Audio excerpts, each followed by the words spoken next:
addicted to pokies or our communities addicted to pokey money? Thank you.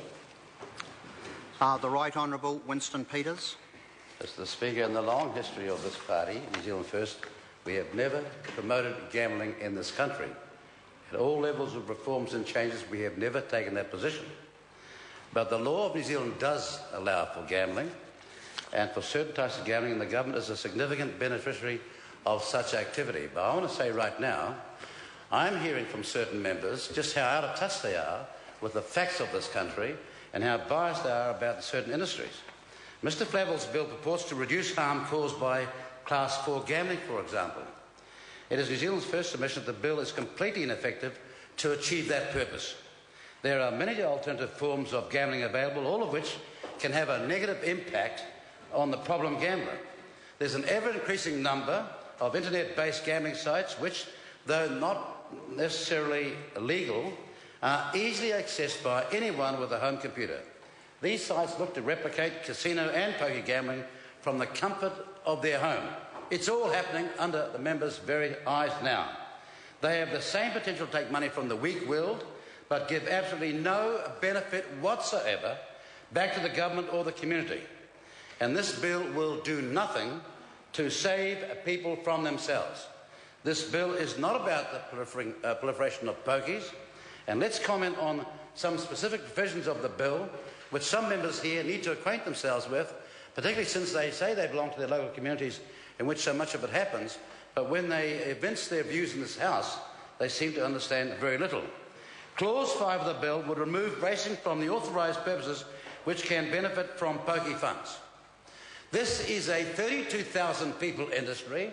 Thousands more have an interest in all manner of trades, from the person that fixes up the horse's hoof to the dentist, the animal dentist that does that, to the transporters and the people that go offshore to promote the industry.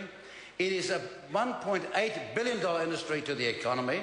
It brings in $160 million of exports. And here are a group of members of Parliament with so little understanding of the town economy and how it works and some people's livelihood as a participant in a world-leading nation when it comes to the racing industry, and all they want to do is smash it. What percentage of pokey money was racing taking? 4%? 6%? Well, what was it? Well, it's 6%.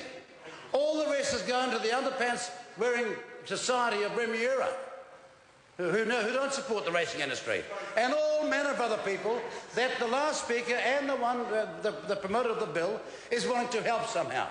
But what about the thousands of young Maori who seek an aspiration in this industry?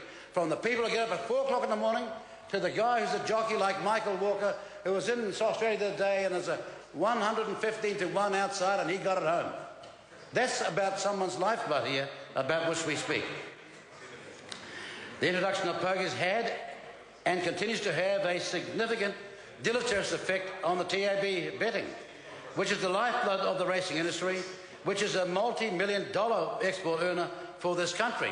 Who cares over the other side from the government side? Racing should continue to be authorised for Class 4 gaming purposes because of the part of the harm caused by pokies.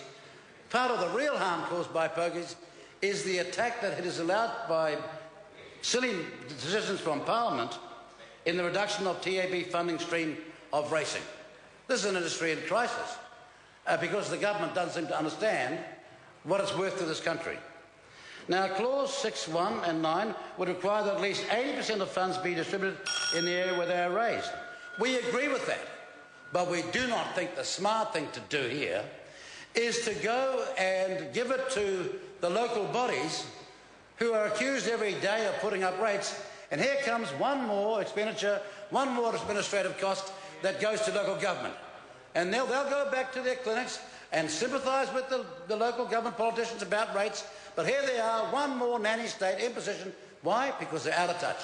Can't trust the charities, can't trust the Tyndall Foundation, can't trust these industries all over the country that are doing such great work. And if there are rorts, surely Internal Affairs has fixed it up by now.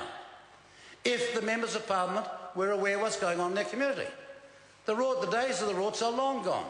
And what we heard just in the last speech is seriously, this is a 10-minute speech, isn't it? No, 5. Well, it should be. No, I'll finish off. I'll just conclude by saying this. Have I got 2 minutes to go? No, I'm sorry, the member's time has expired. Come on. The member's time has Can expired. I seek leave for the members? Well, leave is sought for the Honourable Winston Thank you Peters very much. for 1 minute. Is there any objection? There is objection. Well, I'll tell the racing industry when I get down to your order, territory. the Honourable Trevor Mallow. Mr. Speaker, that shows the level of